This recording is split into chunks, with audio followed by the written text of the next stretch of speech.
ایک یہ بہن نے فرمایا کہ میں نے یہ سنا تھا کہ کھانے کے بعد اگر کوئی 3 بار سورہ قریش پڑھ لے تو اگر کھانے میں زہر بھی ہوگا تو اثر نہیں کرے گا۔ جب میں نے کسی خاتون کو بتایا تو انہوں نے کہا اس کے ترجمے میں تو ایسی کوئی بات نہیں لکھی ہوئی، تو کیا حکم شرع ہوگا؟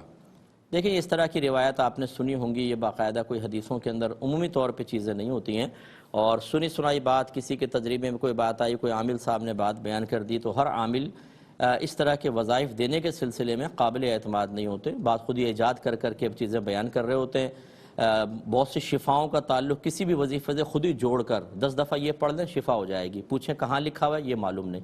بس بولتے سینہ بسینہ آ رہا ہے، ہمارے بڑوں نے ہمیں دیا ہے، کون بڑا ہے، اس کو کہاں سے ملا تھا، کوئی اس کا سند نہیں، کچھ نہیں۔ اس لیے اس قسم کی چیزوں کو باوثوق ذرائع سے بیان کرنا یہ صحیح نہیں ہوتا ہے۔ لیکن جو آپ کی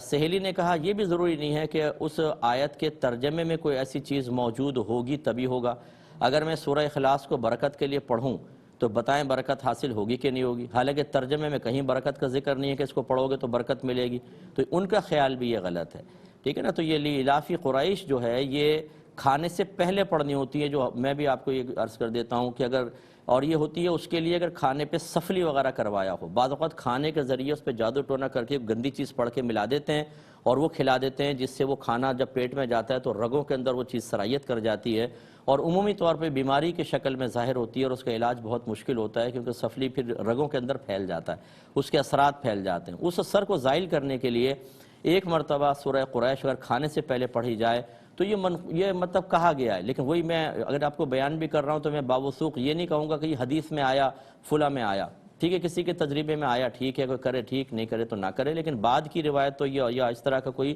میں نے نہیں سنا ہے۔ تو دونوں اپنی اپنی تھوڑی سی غلط فہمیوں کو دور فرما لیں۔